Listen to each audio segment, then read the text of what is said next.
Great work, learners. What I'd like to do now is reflect on where we've been so far. You've done some fantastic work, but what we want to look at is to look at Unit A 1.1. So if you open up your workbooks, turn to Unit A 1.1, and it identifies explain the teaching roles, responsibilities in education and training. Okay, question 1 for Unit A 1.1. It says explain your teaching roles and responsibilities. Now, using your workbook, it will assist you in developing this.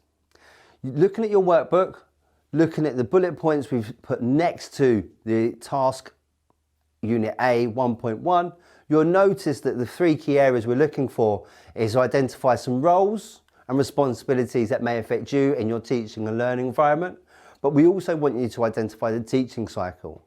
Now remember, how many stages of the teaching cycle are there? And where are you involved in that teaching cycle? Remember, it may be 1 or more parts.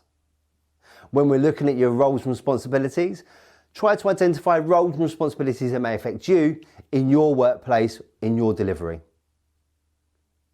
Whenever I start my first unit, or start my first task, I often start with asking the question, in this unit, I will be looking at, and then fill in the title. So in the example, in this case, it will be, in this unit, we're going to be looking at explaining your teaching roles and responsibilities.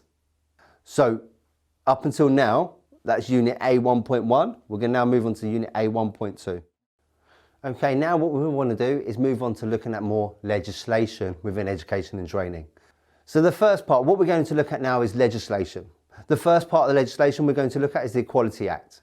Now, the Equality Act was introduced in 2010 and it replaces 9 characteristics of discrimination. Please watch the video below. Great work.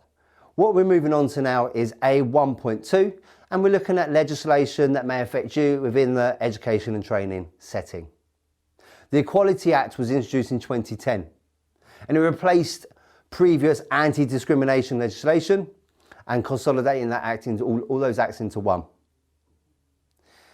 In the past, we often looked at equality as being described as everyone being the same or having the same opportunities. Nowadays, it can be described as everyone being different but having equal rights. You may find this quote in Gravel's book. What I'd like to do now is, within your workbook, identify the 9 characteristics the Equality Act replaced. When referring to the Equality Act, please try to remain non-judgmental, don't stereotype, remove from bullying, do not indulge in the minority at the expense of others, treat others with respect and dignity, and use questions and resources that reflect and celebrate our differences and that will not cause offence to others. Check the video out below for more about equality and equity. Progressing on with legislation, we've listed 4 key legislation that may affect you within the education and training environment. They include the Health and Safety at Work Act, GDPR in 2018, the Safeguarding Act 2006, and Freedom of Information Act in 2000. Now, many of you probably have some history with Health and Safety at Work Act and how it impacts you in your everyday life or in your working environment.